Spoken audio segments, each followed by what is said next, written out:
Just before we get started, I wanted to thank everyone for joining us for our first ever Will to Give event online. Please bear with us if we experience any technical difficulties. My name is Claire Smith, and before we get started, I just wanted to remind you all that we are going to record today's session and make it available on our YouTube channel. So please feel free to change your profile name on Zoom and turn off your video. You can use the chat function to ask any questions, but we'll keep the session nice and relaxed and informal. Firstly, I would like to introduce you all to Will to Give, who's your host for today's event. For those of you who aren't familiar with us, we are a charity based here in Northern Ireland. We represent over 60 local, national and international charities, and our aim is to encourage people in Northern Ireland to write their will and also to consider leaving a charitable gift in their will. People in Northern Ireland are extremely generous in their lifetime. We have the highest levels of charitable giving across the UK. And we also tend to be quite organised in terms of planning our own funerals and taking out insurances like life insurance. But surprisingly, we have the lowest levels of will writing in the UK and also the lowest levels of leaving charitable gifts in wills. We know that some of the barriers to will writing include time and cost. And we also know that many people don't leave a gift a gift to charity because they don't know they can, and maybe they weren't asked to do so by their solicitor. So to help give people more options when it comes to writing their will, Will to Give has partnered with the online will writing platform Bequeathed, and this platform allows you to write a simple will for free. To launch this new partnership, we thought it would be a really good idea to have this online session with local solicitor Michael Graham from law firm Cleaver Fulton Rankin. Michael is going to guide us through some of the things we need to consider when writing our wills. So I'm going to hand over to you now, Michael. Thank you. Okay, thanks very much, Claire. So what I thought I would cover this morning is just a few different issues. So this is really the overview of what I have planned. So I'm going to look a little bit at the law of wills, because I think there's been quite a bit in the press over lockdown and beyond about the formalities that relate to wills, what does and does not constitute a valid will. So we've heard stories about people perhaps wanting to sign them remotely, to electronic signatures, all of that. That's perhaps not as simple as you may think. Then I'm going to look a little bit generally at the sorts of things that you need to think about when you are making a will. And then I'm going to look at some sort of ancillary related issues, such as enduring powers of attorney, tax issues, because really it's impossible to consider making a will or undertaking any estate planning without thinking about the tax implications of what you've put in place. And then finally, I'm going to just touch on issues around nursing care and what you may be able to do to try to protect assets from any future means assessment if you do require care. So hopefully this will be a reasonably sort of broad overview of the key things that you will want to be considering. So, as I say, the law of wills, and apologies if this is a little bit of a sort of technical lesson, but the law of wills in Northern Ireland is governed by that piece of legislation you'll see there, the Wills and Administration Proceedings Order 94, which is really a reimagining of older UK-wide legislation in the form of the Wills Act. So the position is that a will has to be in a written format, so you can't have a recorded will. I mean, you may see on TV shows the sort of the VHS video that the testator has made to, you know, shock his relatives when it's played after his funeral, but that would never constitute a will under our system. So it must be a written document. It has to be signed by the person making it, that's the testator, as he's known, and it has to be in the presence of two witnesses who must also sign in the presence of the testator. So essentially, to be 100% sure that you've done it right, all three people need to be in the same room at the same time. The testator also has to be over 18. There are exceptions to that if you are married, perhaps at 16, or indeed if you are in active service in the armed forces, but essentially you have to be an adult.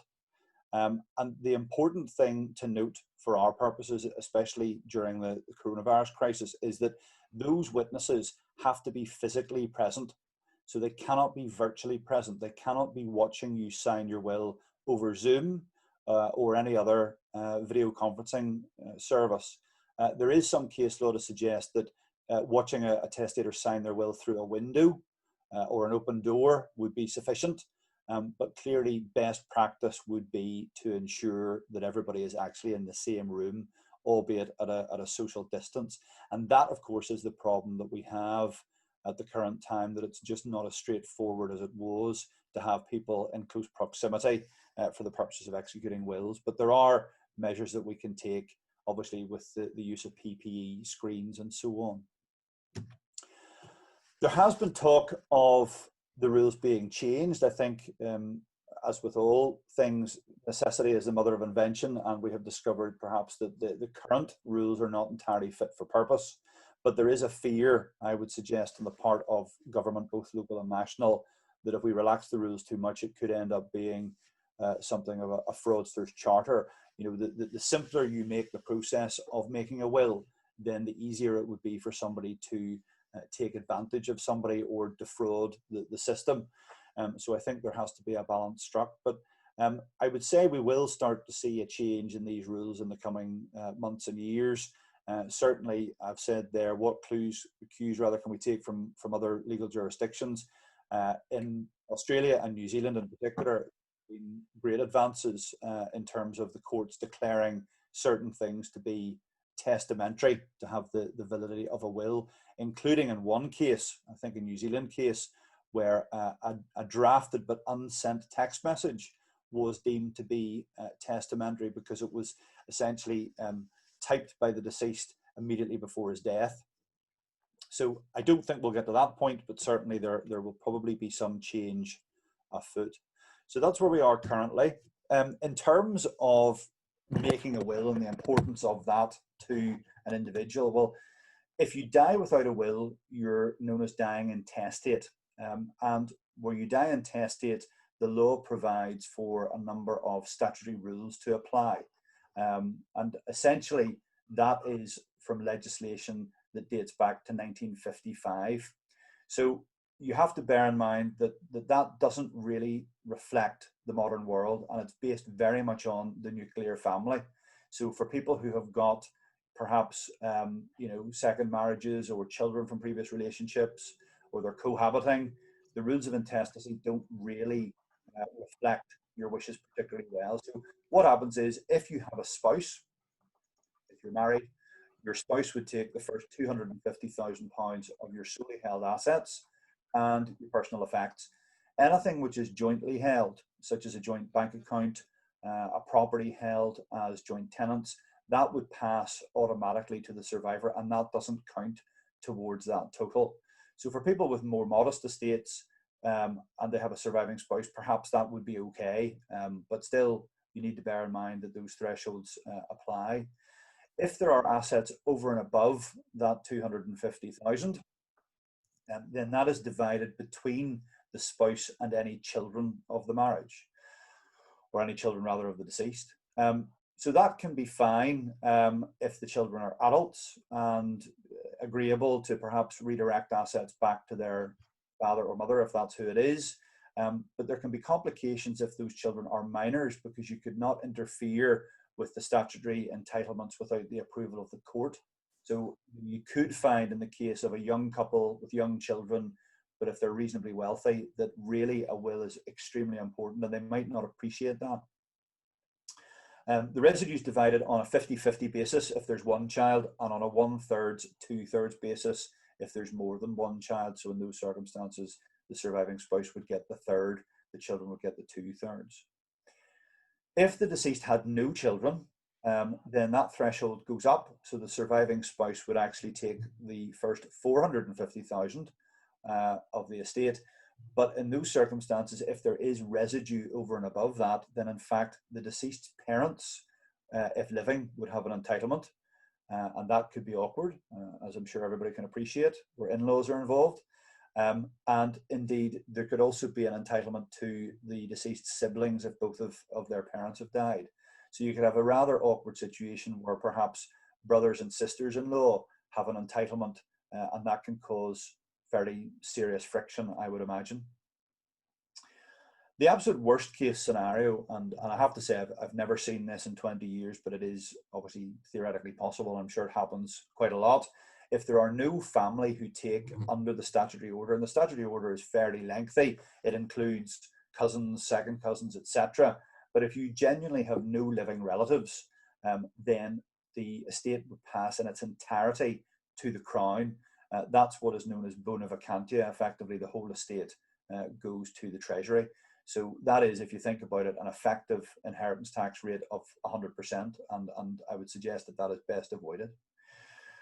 So the point really that I'm making is that those rules are there. They're designed to provide some kind of a framework for what would happen if you had no will, but clearly it's a one-size-fits-all situation. It's aimed very much at the nuclear family, as I say, and it doesn't reflect the more nuanced situations that can arise. So if we can accept that really we need to have a will, everybody should have a will in place regardless of how valuable their estate may be, then the next thing I would be suggesting is, well, perhaps a basic will is inadequate as well. Now, when I say a basic will, I mean the sort of thing that I would see fairly commonly, perhaps leaving everything to a surviving spouse, and on the second death, leaving everything equally between the children at a particular age, a vesting age of 21 or 25, something of that order.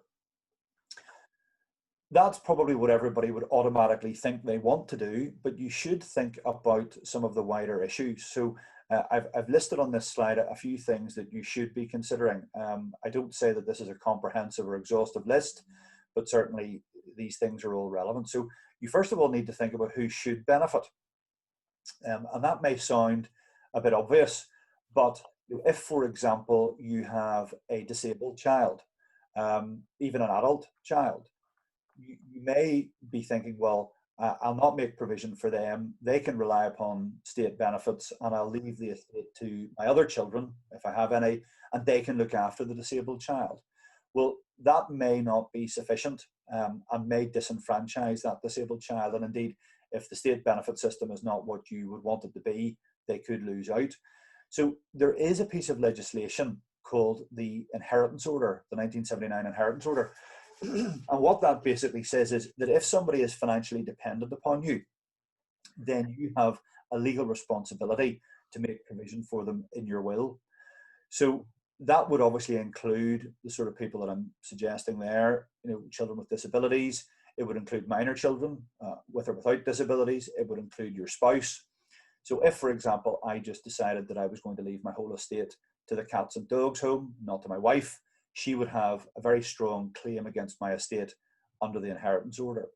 So that obviously would lead to significant expense, court costs, the general expense of litigation. So rather than subject your estate to that, it's important to try and make sure that you have done the sensible thing from the outset, and not left a mess for the beneficiaries to deal with at some later stage. I suppose those are slightly extreme examples. The other things that are worth considering are protection. So again, if you think of the disabled child scenario, rather than simply leave a share of your estate directly to that beneficiary, you could consider leaving their share on the terms of a trust. And there are very many types of trusts. I won't get into the detail of that today, but you could make provision for that person in a way that would not impact on their entitlement to means assessed benefits, but would still provide a fund for them to access if they had needs over and above what the state was prepared to provide. Similarly, we can consider doing something like that in the case of surviving spouses. So rather than leaving the whole estate to a surviving spouse, if perhaps that person has got, say, dementia, and it's fairly likely that they will end up in a nursing home, what you can do is you can leave their entitlement on a life interest trust, so they get the use of the assets during their lifetime, but on their death it would then pass automatically to nominated beneficiaries, say the children, and in that way you're protecting that trust fund from any means assessment for care fees. We may also decide to use trust wrappers and similar arrangements if you have beneficiaries that you have concerns about more generally. So if you had a child who was perhaps going through a divorce or engaged in a risky business activity and you thought they might be facing a future bankruptcy, then again, there's ways in which we can leave assets in trust for them so that they don't take, pardon me, an absolute entitlement, but they will still have access to cash if they need it. Another thing that is quite important is making sure that your will is as tax efficient as possible. And I will come back to tax issues shortly, but effectively there are ways in which you can leave your estate that is efficient, and there are ways which will be less efficient. And it's important just to make sure you've got good advice around that if your estate would be subject to inheritance tax, etc. I've mentioned on the slide as well, there are guardians. So if you have got minor children, it's pretty important, in my view, to make sure that you appoint guardians for those minor children in your will. Generally, that would be to take effect on the death of the survivor of a married couple, but it is possible to appoint a guardian even on the first death. And the important thing about that is it is the only way that I am aware of that you can actually pass your parental responsibility for your children on to another person without the order of a court. By doing it through your will. So very, very important, especially for people who have minor children, and even if their estate isn't particularly large, it is the one thing that sets having a will apart from simply relying on the rules of intestacy, because there's nothing within the rules of intestacy which would deal with guardianship. I think it's also important that you give consideration to your choice of executors and the trustees if there's a trust contained within the will. You can have family members and indeed beneficiaries can act as executors, and that may be fine if the will is straightforward. So if it is the kind of simple will that I mentioned before, where the whole estate passes to a surviving spouse or to children in equal shares, there's nothing wrong with having that spouse or those children as your executors. But if you had a trust within your will where there was any form of discretion, so the trustees could decide either the manner or the timing of payments out to beneficiaries, then I would suggest you should have at least one independent trustee. That could be a professional, such as a solicitor or a trust company, or it could just be a family friend or someone who is not connected with the trust directly as a beneficiary. But certainly in those circumstances, I think an independent trustee would be very useful. As I said at the bottom there, the important thing is to consider the fact that circumstances do change. So even if you make a will today, don't treat it as a once and for all job. It's something that does need to be kept under review. And indeed, as circumstances change, you will want to change that will. Obviously, we try when we're drafting wills for clients to make sure that they're as future-proofed as possible, but there will be tax changes, there will be changes to your personal circumstances that we simply cannot anticipate. And so from time to time, it's a good idea to review. And I would suggest, as a rough kind of rule of thumb, I would say, every 5 years or so, even if you don't change your will, you should at least take it out of its envelope, have a read of it, make sure that it still does what you want it to do. And if not, then consider making the appropriate changes. Now, I just thought I would mention a slightly esoteric point since we're talking about wills, and that is statutory wills. Now, if somebody has lost their testamentary capacity through illness, so let's say somebody who suffers from dementia, perhaps they've had a stroke, something has affected their capacity in that way, it's tempting to assume that there's nothing that you can do. So if their will is no longer fit for purpose, if it's no longer tax efficient, it's tempting to think that you're stuck with that, or the family is stuck with it, and that it has to be remedied to whatever extent it can be after death. But that's not the case. It is possible to make an application to the court to have a will made on that person's behalf.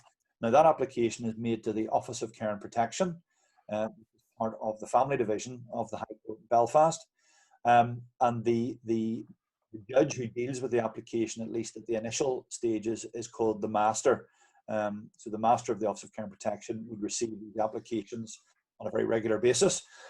And what you simply do is you would have to set out by way of an affidavit, and generally it's going to be a family member, perhaps a beneficiary under the existing will or similar. The family member would set out an affidavit what the situation is, why the will needs to be changed. As I say, it may be a tax reason or something like that. And there would then be a draft of the proposed new will also attached.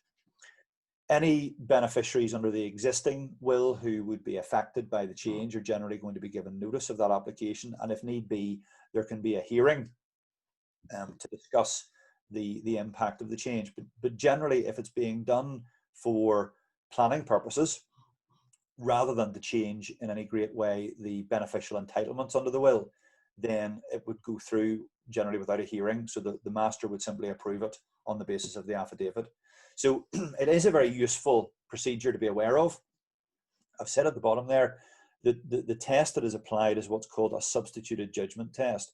So basically the court wants to stand in the shoes of the testator, assuming that they've had a brief window of lucidity.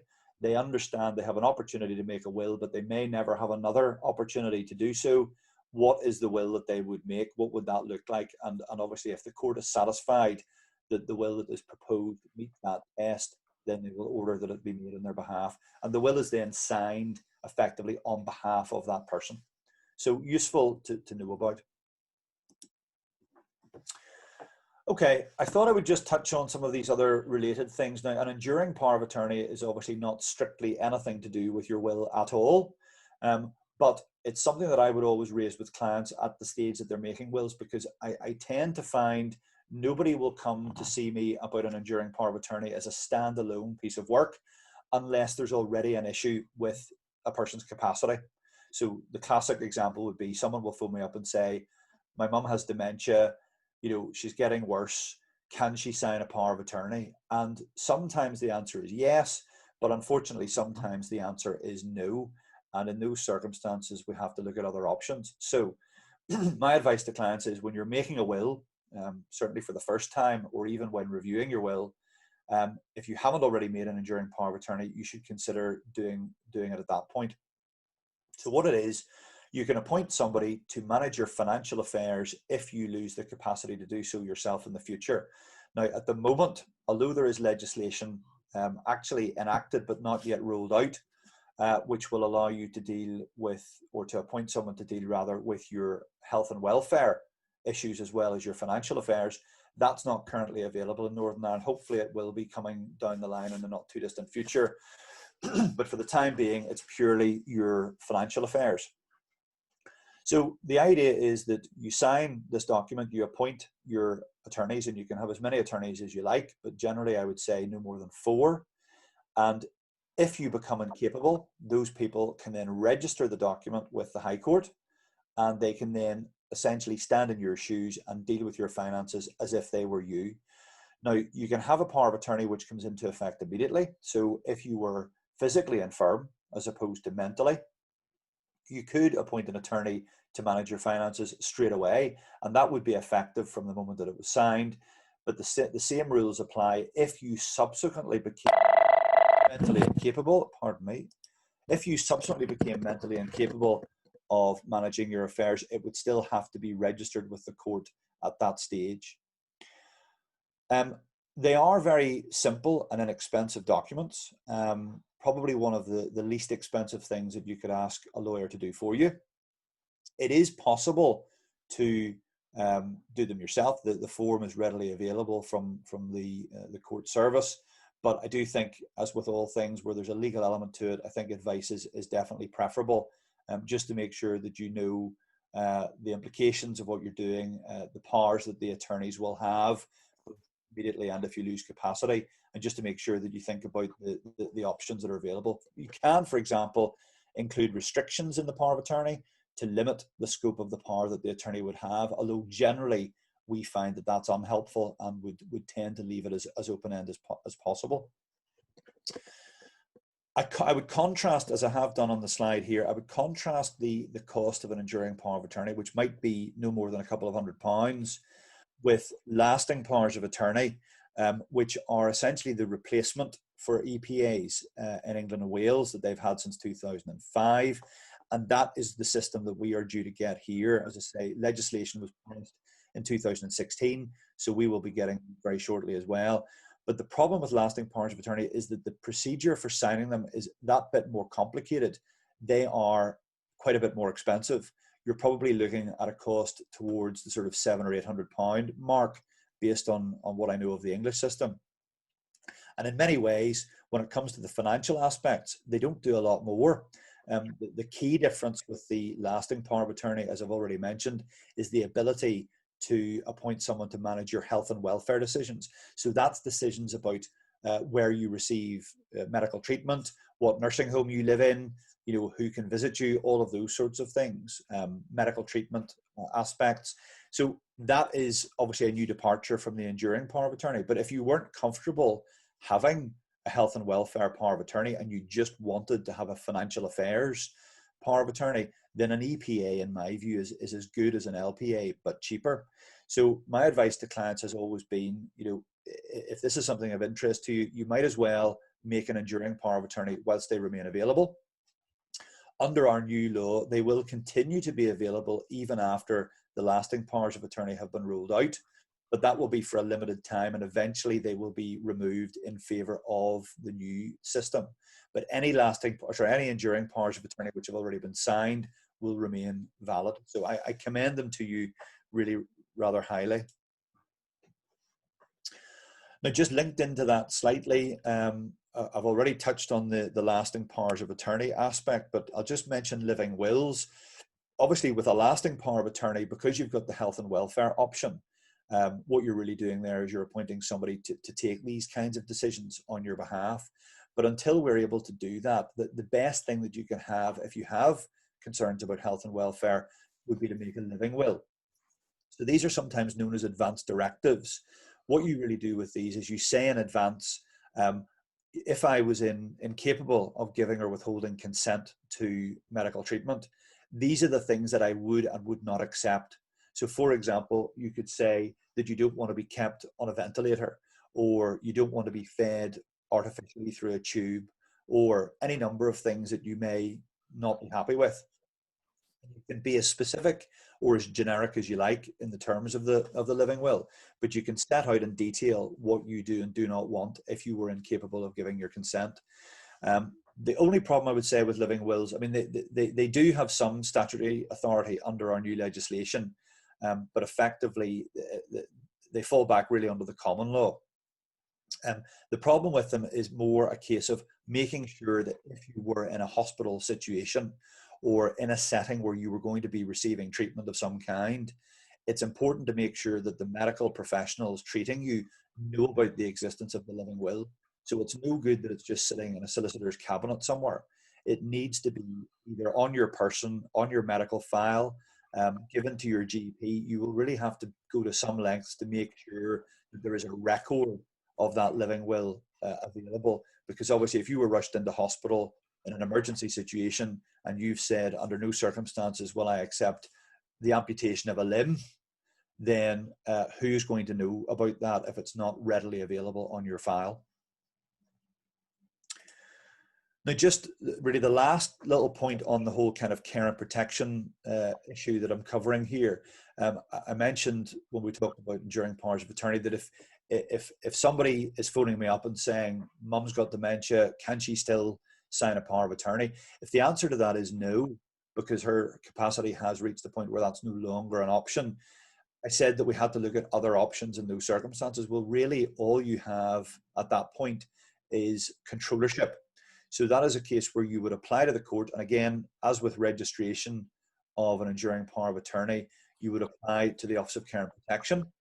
So you submit an application form for controllership.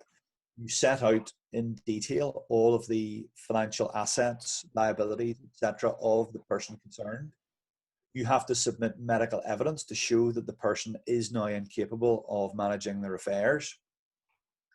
And you also make proposals for what you're going to be doing with their finances going forward.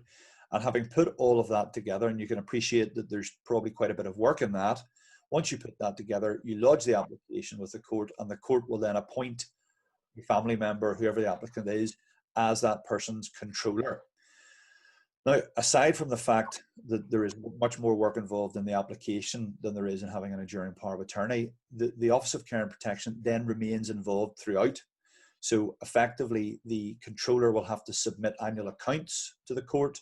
They will be scrutinised by the master and her staff. The flexibility that you have with an enduring power of attorney is much better, because essentially the court doesn't take any interest in what the attorney is up to unless there has been a complaint or an issue comes to light. But with the controllership, there is a constant oversight. And that's obviously because in the case of a controllership, the court is giving the power rather than the person themselves when they've made an enduring power of attorney. You'll not be surprised to learn with all of that additional work comes additional cost. So there's an annual court fee that has to be paid. There may be other legal fees involved in putting the thing together. So it really is a much more inconvenient process. Now, it's not the end of the world, and certainly we have very many cases where we have made applications for controllership for clients and they work okay. Indeed, I've had some clients in the past who have taken the view that because there's nobody that they trust enough to appoint as their attorney, they're happy to simply let the matter sit, and if they do become incapable, then someone can simply make the application for controllership, and the client may prefer that level of oversight, notwithstanding the cost. But my view is and has always been that really, as long as there is somebody that you could identify that is trustworthy enough to act as your attorney, an enduring power of attorney, or in due course a lasting power of attorney, is much preferable. Now, I'm just going to move on to a little brief section on tax issues. As I said at the start, it's difficult to advise any client on making a will without having an idea and an understanding of what their estate comprises and what their inheritance tax position would be, because that may well be a driver for what the eventual will looks like. So just to give you a bit of an overview, from an inheritance tax perspective, everybody has got an allowance that they can leave on death, and that is known as the nil rate band. It's called the nil rate band because it's essentially taxed but at 0%, hence the nil rate. So that's currently 325,000, and that is transferable between married couples. So if I die and I have not used any of my nil rate band, either during my lifetime or under the terms of my will, if my estate passes to my widow, then she will have the benefit of both her nil rate band and mine, so up to a maximum of 650,000 at current rates. There is, as you see at the bottom of the slide, there is another allowance which was introduced in 2017 called the residence nil rate band, and the residence nil rate band is worth up to 175,000. That again is per person and transferable between spouses. So potentially a married couple have an extra 350,000 on top of the 650, and that would give you a total of £1 million. Now, the only catch, if you like, with the residence nil rate band is it only applies to a single residence, so you can't split it between properties, and it has to be applied to a property which is passed on death to direct descendants. So it has to go to your children or grandchildren, etc. If you're going to leave it to your cousin or a nephew, then the relief is not available. So it's specifically for lineal descendants. And obviously the house has to be worth at least 350,000 in order for you to be able to use up the whole allowance. If the house that you're going to apply the exemption to is only worth, for example, 250,000, then you're capped out at that level. But for anybody whose house is worth, £350,000 or less, and they're going to leave it to their children, then the whole value of the house would be exempted. For anybody who's leaving a more valuable property, they will then have up to 350 to set against it. So again, when you think about the kind of the drafting of a will, if you're going to be leaving your estate between children, say, and nieces and nephews, well, it would make no sense to leave the house to the nieces and nephews and cash to the children, because of the fact that you wouldn't qualify for the residence nil rate band. What you would want to do is structure the will in such a way that the house went to the lineal descendants and the other assets went elsewhere. So over and above those allowances, the balance of your estate is taxable at 40%. So it's a fairly steep tax rate, and everything is included. So cash assets, property, personal effects, you name it, it's all in there. Now, there are some exemptions. The one that everybody will be, I hope, well aware of is the spouse exemption. So anything passing to a surviving spouse is 100% exempt. There can be issues there if one or other of the spouses is not domiciled in the UK. So, for example, if they are originally from a different jurisdiction, but generally that shouldn't be an issue. Normally you will see that it's 100% exemption. There's also an exemption for any charitable gifts, again at 100%. And there's other exemptions there that I've mentioned on the slide. They tend to be of less, I suppose, less valuable importance, but they're still worth knowing about. There's an annual exemption of £3,000 that you can use up. There's an exemption for normal expenditure from income. So if I have a particularly sizable pension and let's say I'm getting £5,000 a month coming in, I'm living off £2,000, that surplus of £3,000 could actually be given away to whoever I like, month after month, year after year, completely free of tax. And all that has to be demonstrated there is that I'm not having to fall back on my capital in order to live. So it is genuinely surplus income, but that one can be valuable if the income is large enough. There's also, I've said there, APR and BPR. That's agricultural and business property relief. So basically that relieves either agricultural land and or trading business assets and trading interests in trading businesses. Doesn't cover investment businesses. So wouldn't cover, for example, if you had a property company that held a number of buy-to-lets, wouldn't apply to something like that. But if you have shares in a family company, something of that nature, then you would get an exemption. And depending on the nature of the asset, the exemption will either be 50 or 100%, but more commonly, it is actually 100%. So that's a very generous relief. And it means that I have a large number of clients who are very wealthy, but because the bulk of their wealth is tied up within, a family trading entity, they may actually have no inheritance tax exposure at present at all. And the concern would only be that if they sold up or retired from that business, we would then need to look at their inheritance tax position at that stage. Now, the exemption that everybody will have heard of, whether or not they know what it's actually called, is the potentially exempt transfer, or PET. Now, this is the 7-year rule. So it applies to lifetime gifting. If you make an outright gift in excess of the £3,000 annual exemption, essentially what happens is, take an example, if I gave £100,000 to my children, I can knock off the £3,000 annual exemption. I can also knock off the previous year's annual exemption if I hadn't used it. So I can have a maximum there of 6,000. But let's say I've only got the 3. I have then made a PET of £97,000, and that remains on the clock, if you like, remains within my estate for 7 years from the date that I made the gift. If I live for 7 years, it drops out of account and it's as if I never had it. If I die between the date of the gift and the 7-year anniversary, then effectively I have used up £100,000 or £97,000 in my example of my nil rate band. So I only then have the balance remaining to set against the rest of my estate. If the gift was larger than the nil rate band, so let's say I had given away £500,000, well, I've exhausted my 325,000, and the balance then on my death itself becomes taxable. So there would be tax due on the excess in that example of 175,000.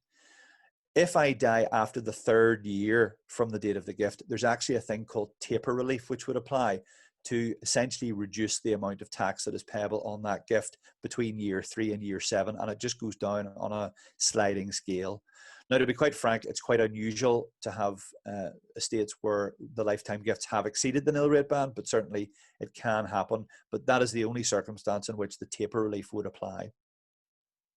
Now, the thing to watch out for with any potentially exempt transfer is there's a nasty little quirk in the rules called a gift with reservation of benefit. And what that means is if you give something away, and it's not going to apply, I would hope, in the case of cash, But if you gave away, say, a property, the classic example would be somebody signs their house over to their children. Because you're continuing to live in the property, you're still getting a benefit from it. It doesn't matter that you haven't got a formal lease agreement, or you haven't retained a formal legal right to live there. But the fact that you are there and you are as the legislation talks about, enjoying the benefit of that asset, it means that it never leaves your estate. So it's not a potentially exempt transfer. It remains within the overall scope of your estate and would be chargeable to inheritance tax on your death at the value that it has at your date of death. So effectively, the 7-year clock never starts to run. Now, if you made a gift of your house, say today, in 2020,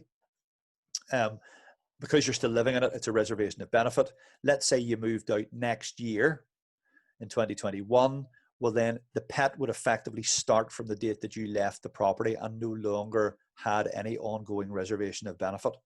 So it's an interesting one. I see it all the time. I see people misunderstanding it all the time, including other lawyers, and thinking that a 7-year clock has been ticking when in fact it has not. Now, it does not matter in terms of the 7 years or the reservation of benefit if, when you add the value of the gift back to your estate, you still aren't over the inheritance tax threshold. This will only ever matter to somebody whose estate is going to be subject to inheritance tax, but it's certainly worth bearing in mind. Now, inheritance tax is obviously the main thing that we think about when we're doing any estate planning or will drafting, but it's worth just also touching on capital gains tax. I'm not going to labour this particularly at all, but I've seen problems arise with capital gains tax. Bear in mind that capital gains tax arises when you dispose of a capital asset. So property, shares, chattels even, personal effects of a certain value.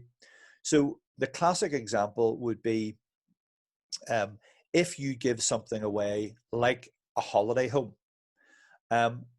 It's tempting to think that because you didn't receive any money for the transfer, you've simply signed it over to the kids. No money has changed hands. It's tempting to think, well, what would I possibly be paying capital gains tax on? I didn't receive any proceeds. But the problem is that for capital gains tax, a disposal covers both a sale and a gift. And where a gift has taken place, you are deemed to have effectively disposed of that asset at its market value at the date that you gave it away. And because capital gains tax is levied on the increase in value between the price that you acquired the asset for in the first place and the value that it has when you dispose of it, you very well might have a capital gains tax liability. So it can be fraught with difficulty. If you simply died and left the holiday home to your children under your will, there would be no capital gains tax liability because everybody gets a capital gains tax uplift on all of their assets at date of death. So if there was no inheritance tax payable, there's definitely no capital gains tax payable. That would be the most efficient way to do it. But by signing it over during your lifetime, you can crystallize a gain and then end up with a bill that you did not anticipate. Now, there are exemptions and exceptions to this rule. You're probably aware, for example, things like ISAs, national savings products, they are all exempt from capital gains. The big one is the principal private residence exemption. So whenever you sell your own home, your main residence, you don't pay capital gains tax on that. Now, you may if you've owned it for a period of time when you didn't live in it.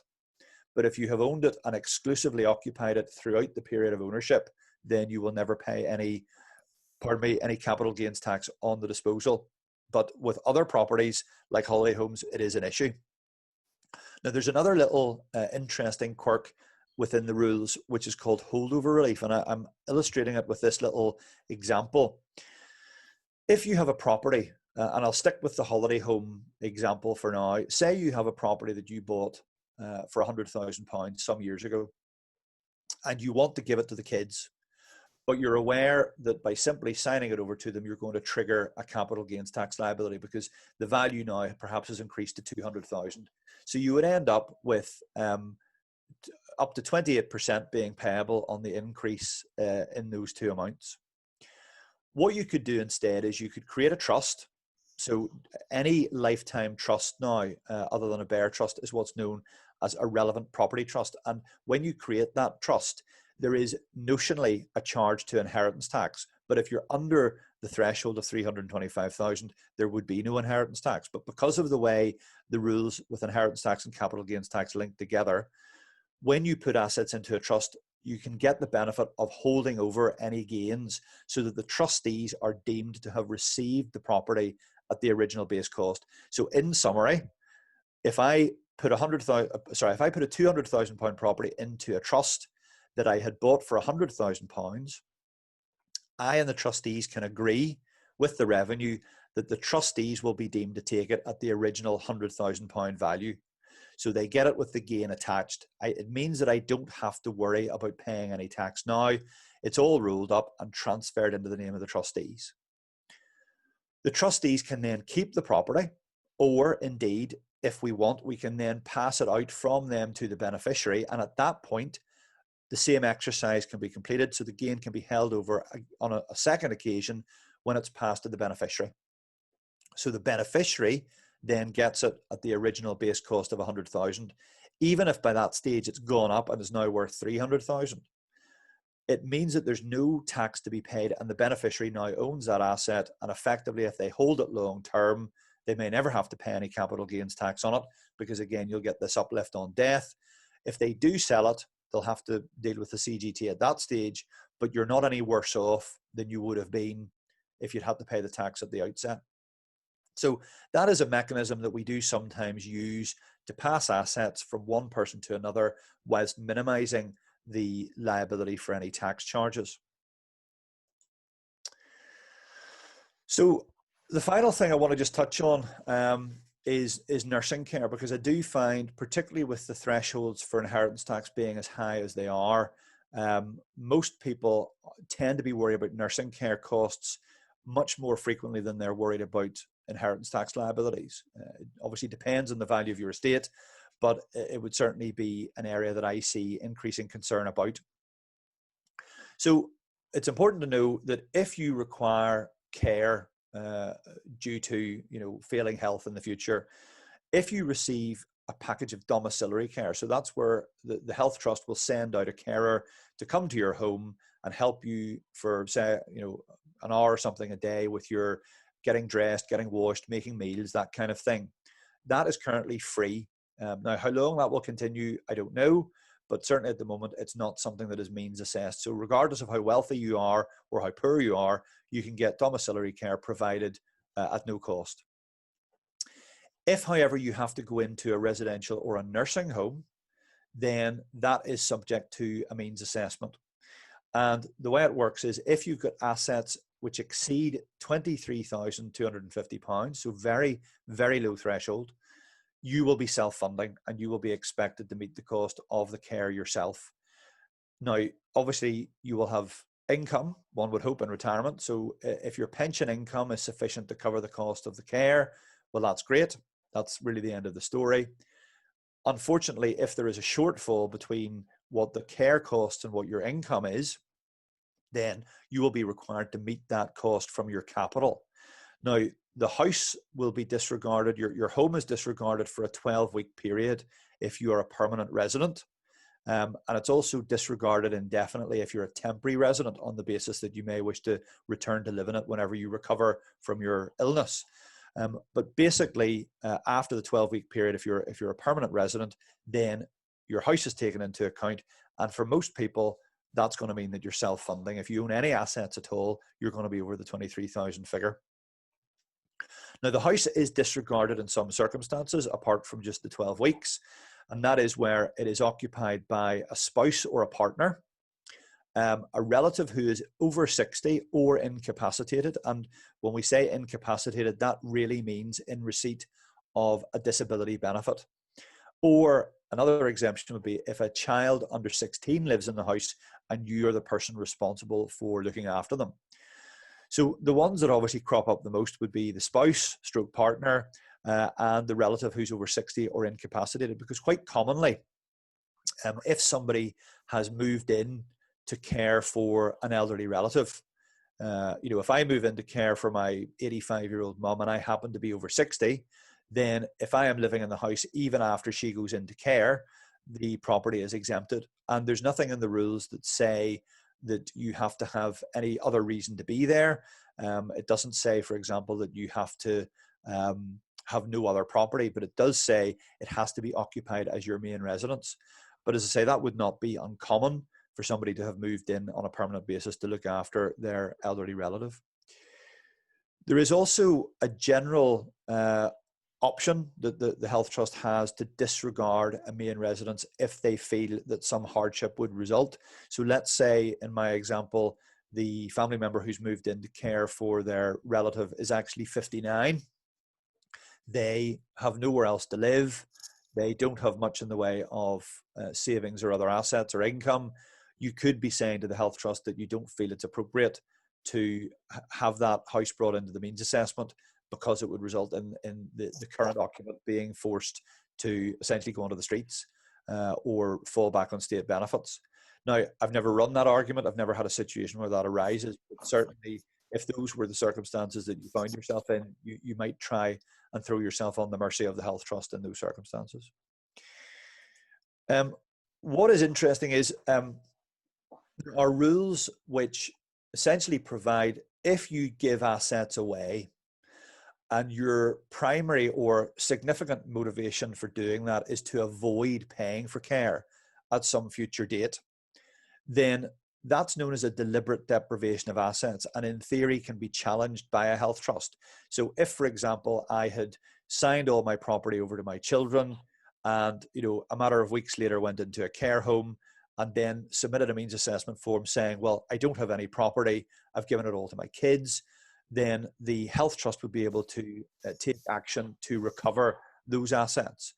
I'm not going to get into the detail of that because it is a very complicated area. I do basically a 3-hour seminar for other solicitors on this one topic. So you can appreciate there's quite a bit to it. But in a nutshell, it has to be the case that that was the motivating factor. So somebody who has given assets away for a different reason does not fall within the scope of deliberate deprivation of assets. And I've had clients who've come to me almost in fear because they want to help one of their kids with the deposit for a house, or their daughter's got a credit card bill and they want to help her pay it off, but someone has told them that if they do that, then at some future date a health trust may raise a query. Well, that's certainly no way to live your life, and I would take the view that very clearly in those situations, if you have a perfectly legitimate reason for giving money to somebody that has nothing to do whatsoever with your future care costs, you should feel free to do it. And if a health trust does query it in the future, then we will provide the evidence to show that no, here is the real reason that was done. Also, just linked into that, there is a 6-month rule which applies, in that if, in my example, the credit card bill was paid off and the person who paid it went into a care home within 6 months of that, if the health trust was able to establish that it was a deliberate deprivation of assets, they would be able to pursue the recipient of that money, the daughter, for a period of 6 months from the date of the gift. But outside that time frame, actually it becomes more complicated for them. They would have to take proceedings essentially under the insolvency rules to try and set aside a transaction that was made, in their view, to defraud a creditor. So the challenges to those sorts of arrangements are not just as straightforward as people may think, and it does require a certain amount of will on the part of the health trust to query and investigate. So I have seen situations where people have put assets into trust or given assets away in the hope of trying to preserve those assets if they do require care. So it depends on your point of view as to whether or not you're prepared to try that. Certainly it is the sort of thing that can be challenged, as I've mentioned. There can also be tax issues in doing it because, as we've already seen, reservation of benefit, if you're signing houses over to children and so on, can be a problem. Capital gains tax can be a problem. And ultimately, it can all be set aside by a health trust. But it depends on what you're prepared to try in terms of the lifetime planning that you would want to get involved in. People have said to me in the past, well, hang on now, if I do any of these things, is that not against the law? Well, the only thing that would be against the law is if you give assets away and then lie about it. So, fail to tell the health trust that you have made a gift or signed your property over to a child or something of that nature. If you are not a creditor of a health trust, you're merely concerned that you might be in the future, you're free to take whatever steps you want to organize your affairs. But you just need to do so in the knowledge that it could be challenged at some future date. And the outcome of that challenge is really impossible to predict when you're actually entering into the planning. One thing, though, that I do find that works well and is really very difficult to challenge, if even possible to challenge by a health trust, and that is, again, sort of bringing us back to the issue of wills, that if you remember what I said about protection, if a surviving spouse inherits the whole of a person's estate on a first death situation, then it means that that surviving spouse, should they require care, is going to have all of those assets subject to the means assessment. So the house, the savings, all of it will be in the pot. If you were trying to protect capital, then what you could do instead on the first death is to create a life interest trust for the surviving spouse. So this diagram is designed to sort of illustrate the point. So if H and W are your husband and wife, if husband dies first, what he can do is leave his assets, including his half share of the property, which can be set up as a tenancy in common. That allows you to leave your half by will rather than have it passing automatically to the survivor as it would with a joint tenancy. So that will then provide that all of those assets are held in trust for the survivor for his or her life, and on the survivor's death, they can then pass on to the children or whatever beneficiaries you have chosen. The important point about that is the legislation specifically excludes any interest in a trust. So the value of the life interest would not be taken into account if, in this example, W were to go into a nursing home. So half of the house is protected, all of the savings of H are protected, and the only thing that is up for grabs, if you like, on a means assessment is whatever W owns in her own right. Now, that will obviously include her savings, her bank accounts, and so forth.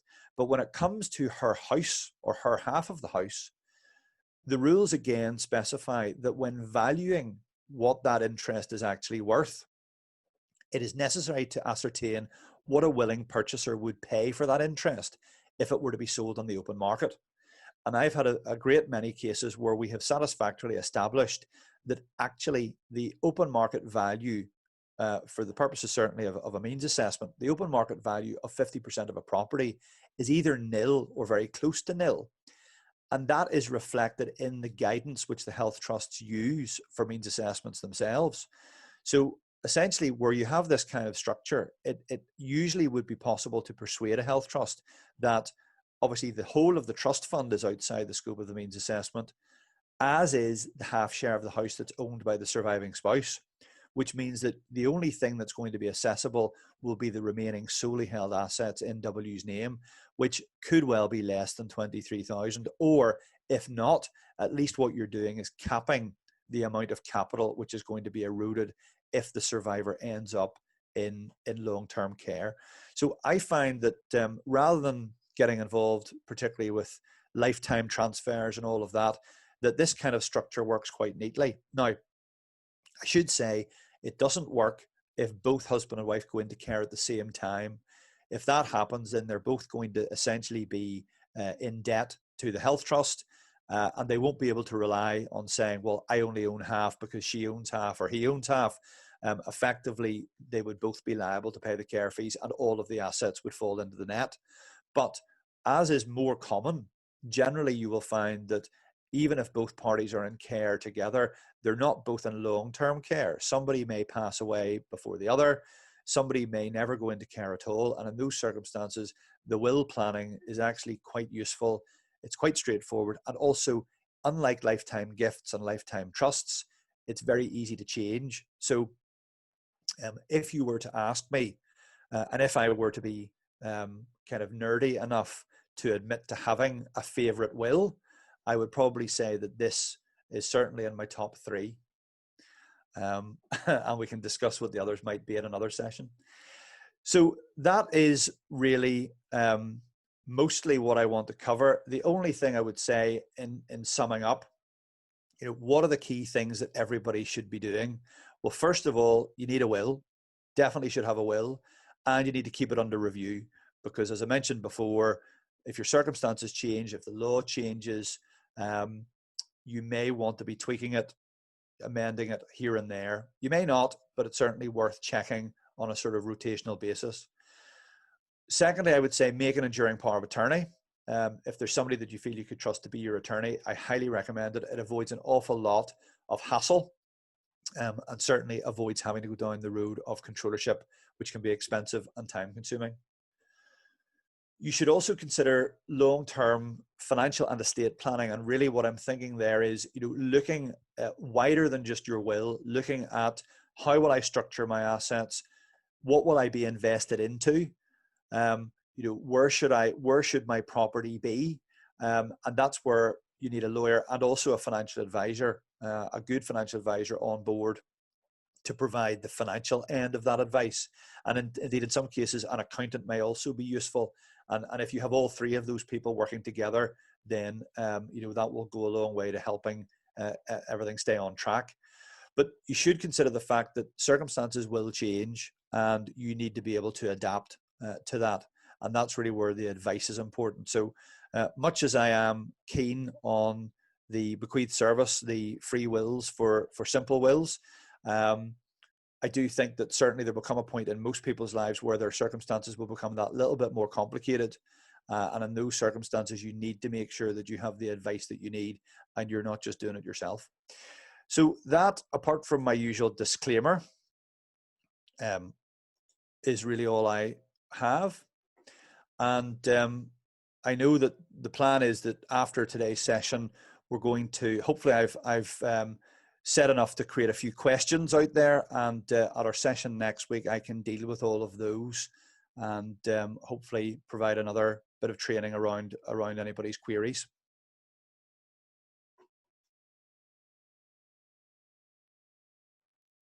Hi, Michael. It's Claire here. We have a few members outside of Will to Give on today's session who have a few questions, if that's okay. Yes, of course. So we have, one from Laura, who is obviously you're familiar with, but her question is, if you give cash gifts away to a loved one for a specific reason, for example, a deposit on the house, is that still included as part of the inheritance tax assessment for the 7 years, or is that just a cash gift? No, any gift at all will be included for the purposes of the 7-year rule. So again, if it exceeds £3,000, which is your annual exemption, then it would fall into account. Okay. So secondly then from Leanne. Leanne had attended a session with her work recently where she works for an English company, and they had mentioned LPAs, and they said that you could do an LPA for around £70 to £80 online. Now obviously that's probably just England, but do you think that option would be available when it came here, or is it going to be more expensive? It's impossible to say. I mean, I just don't know because we haven't got them rolled out in Northern Ireland yet, but okay. I would be very surprised. I mean, apart from anything else, you can't really do an LPA online because there are things called certificate providers which have to sign. Right. Also, you usually need to get an independent third party involved, and then you have to register the lasting power of attorney with the court immediately, unlike an enduring power of attorney, which is only registered if you lose capacity. So, I mean, even if the form is available online, the work that needs to be done around it is still there. Okay.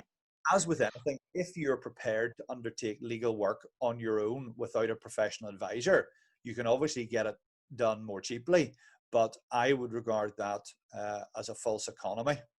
That leads on to Leanne's next question then. So you had said that an EPA can be set up independently. It doesn't have to be through a legal firm, but then you always put yourself at risk of not having thought of something from a legal perspective. Absolutely. I mean, I suppose the point I'm making is the form itself is relatively simple, and it's designed so that lay people and lawyers both can understand it. But yes, the point that I was making in the presentation was that you need to know what are your options with the EPA, the restrictions that you can put in, the additional powers you can provide, and even just deciding how to appoint the attorneys. I mean, for example, you can appoint, if you've got multiple attorneys, you can appoint them jointly and severally, or jointly. I generally do not like to appoint them jointly, because it means that if one of them themselves dies or becomes incapable, the surviving jointly appointed attorney can't act. So the whole thing then fails, and that can be tricky, especially if you've appointed attorneys who are the same age or older than you. But you may find that whenever I see jointly appointed attorneys, it tends to be homemade powers of attorney, where perhaps that distinction hasn't been appreciated, or if it's been appreciated, they haven't realised the circumstances where it might let them down. Yeah. Leanne's also said the session has shown how complex it can be, and that advice is definitely worth it in the long run. And I think we can all agree with that. You know, I've listened to Michael's sessions a lot, and yes, I still at the end of each one go, wow, it's a minefield. There's a couple more things, Michael, that regularly come up for me that I'm going to ask you, just because I'm sure people are thinking about them. When you refer to a spouse, it's a husband and wife. There's no such thing really as a common law husband or wife. Is that true? That's right. And apologies, yes, I do use that term. It obviously also includes a civil partner. Okay. And obviously in the case of same-sex spouses, etc. But there is no such thing as a common law spouse. That is a sort of a general misconception. If you're a common law spouse, what we really mean is you're a cohabitee. You're living together as man and wife. But for the purposes of things like the rules of intestacy, unfortunately, you don't get any kind of credit for that. And there's no time period by which you can say, well, now I should be treated as a spouse. If you are financially dependent on the person, then you may have a claim under the inheritance order. But that would be it. There would be no automatic entitlement. Interestingly, I have had a case recently where a chap died in Australia, and his long-term partner is actually treated in Australia as what they call a de facto spouse. I can't remember what the time period is, but it's something like 2 years after living together for that period. The legislation there effectively just treats you as husband and wife without you having to do anything positive to bring that about. So what has happened is it's meant that his estate in Australia passes to her automatically, but his estate that remains in Northern Ireland actually doesn't pass to her, because we don't regard her in the same way as the Australian law does. So it's quite interesting, but it just shows you, he didn't have a will. All he needed to do was make a will to leave his Northern Irish estate to her, and we wouldn't have had any problems. But he may have made an assumption based on the local law, not realizing that the law here was different. So 2 more quick questions from me. Can an executor of your will also be a beneficiary? Yes, absolutely. Okay. And then one that comes up quite a lot for me is people saying that they don't really have, people in mind who would be guardians of their children. So maybe they don't have close family. They're only, grandparents who are likely to have passed away before they would ever need to consider this. So then they go, well, I'll not write my will because I don't have guardians. What would you say to those people? Well, I wouldn't encourage that, because I think even if you make a will and don't bother putting a guardianship clause in, at least you've got a will, because obviously the will is doing an awful lot more than just appointing guardians. The other thing is, you can obviously change your will as often as you want. So let's say you think, I don't want to appoint my parents because they're too old, or they may be too old in 5 or 10 years' time, but you can still appoint them for the time being, and then sit it in 5 years. And at the end of the day, I think you have to make a decision on that. Whether it ends up being friends or family, I do think it's very important, because who else is going to practically take care of the children? Yeah, I think what comes out of these sessions for me is just how important it is to have those conversations with those people that are close to you, so your family and friends, and make them aware of what your wishes are. So whether it be, guardianship or living wills, that they are difficult conversations to have, but they're so important, and they're so much better to have them, during a calm period in your life than they are to have them whenever you hit a crisis point. I would agree with that. And I think, you know, I haven't gone into detail about, say, contentious issues, particularly today. But I would say we do an awful lot of contentious probate work, essentially people squabbling over wills and being unhappy with their entitlements and so on. And it seems to me that the problem would arise most commonly where people have got a shock or a surprise because their parents didn't tell them what they were planning on doing. I think communication with your beneficiaries, not just treating your will as this confidential document that nobody must know about until you die. You know, if you sort of prime your children, you let them know what you're thinking, then things don't come as a shock. If, for example, the shares of an estate are not equal, because at least the beneficiaries will know why you've done that.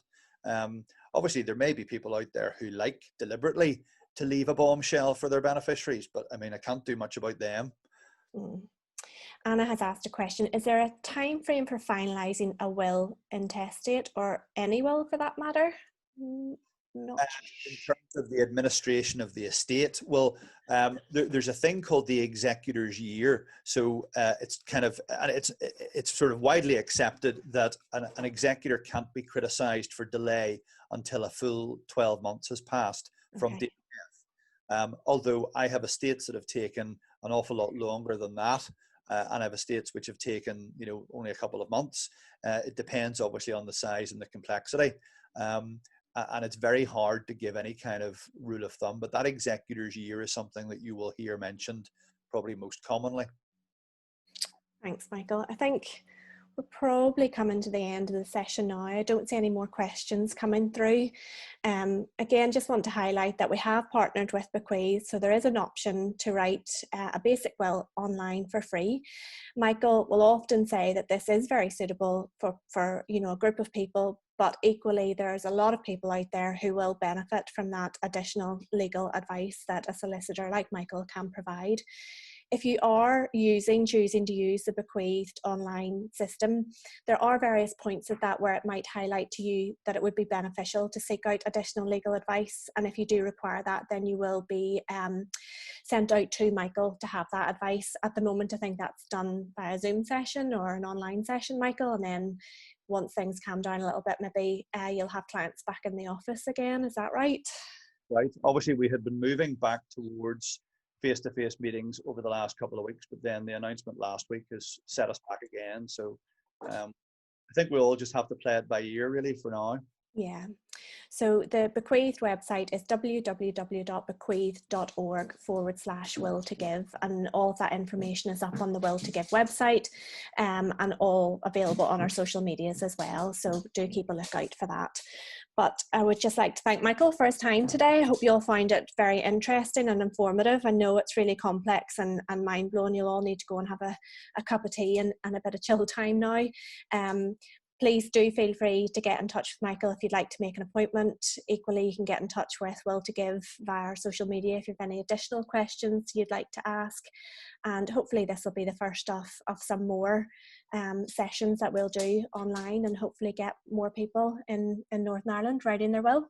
Thank you.